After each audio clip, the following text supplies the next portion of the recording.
प्राण नाथ प्रिय देवर साता, वीर धुरीन धरे धनु भाता, नहीं मग श्रम भ्रम दुख मन मोरे, मोहि लगी सोच करई जन भोरे। सुनि सुमंत्र सिय शीतल बानी, भयहु बिकल जनु फनि मनि हानि, नयन सूझ नहीं सुनहि न काना, कहि न सकई कछु अति अकुलाना। राम प्रबोध कीन बहु भांति, तदपि होति नहीं शीतल छाती, जतन अनेक साथ हित कीने, उचित उतर रघुनंदन दीने। मेट जाई नहीं राम रजाई, कठिन करम गति कछु न बसाई, राम लखन सिय पद सिरुनाई, फिरहु बनिक जिमि मोर गवाई। रथ हाँकेउ है राम तन, हेरि हेरि नाई, देखि निषाद विषाद बस, धुनहि शीस पछिताहि।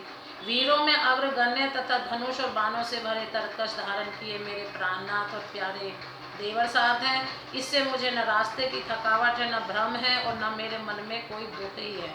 आप मेरे लिए भूलकर भी सोच ना करें। सुमंत्र सीता जी की शीतल वाणी सुनकर ऐसे व्याकुल हो गए जैसे सांप मणि को हो जाने पर।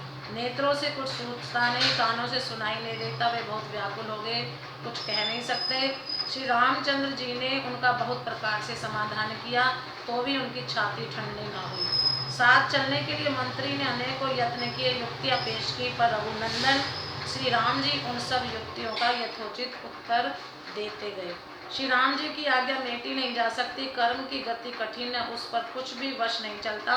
श्री राम लक्ष्मण सीता जी के चरणों में सिर नवाकर सुमंत्र इस तरह लौटे जैसे कोई व्यापारी अपना मूल धन पूंजी गंवा कर लौटे। सुमंत्र ने रथ को हाँका घोड़े श्री रामचंद्र जी की ओर देख देख कर हिनहिनाते हैं। ये देखकर निषाद लोग विषाद के वश होकर सिर धुन धुन कर पीट पीट कर पछताते हैं। जासु वियोग विकल भव पशु ऐसे, प्रजा मात पित जी यहीं कैसे, पर बस राम सुमंत्र पठाए, सुरसर तीर आप तब आए। मागी नाम न केवट आना, कयहि तुम्हारे मरम मैं जाना, चरण कमल रज कहूँ सब कयहि, मानुष करनि मोहि कछु अयहि। छुअत शिला भई नारी सुहाई, पाहन ते न काठ कठिनाई, करनी मुनि धरनी होई जाई, बाट परहि मोरि नाव उड़ाई। एहि प्रतिपालउ सब परिवारु, नहीं जानउ कछु और कबारु, जो प्रभु पार अवसि गाचयहु, मोहि पद पदम पखारन कयहु।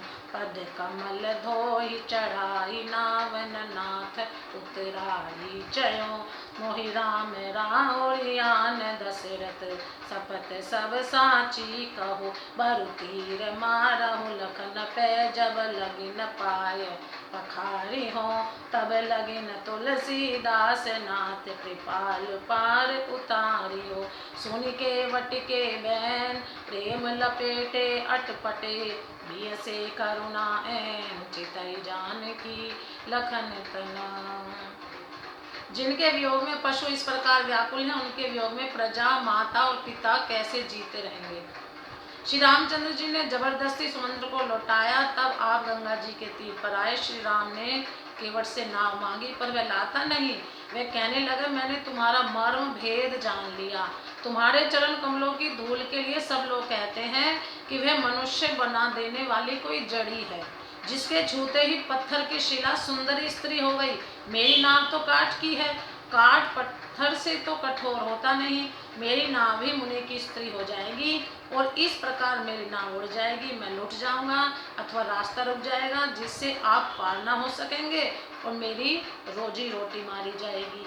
मेरी कमाने खाने की राह ही मारी जाएगी। मैं तो इसी नाव से सारे परिवार का पालन पोषण करता हूँ, दूसरा कोई धंधा नहीं जानता।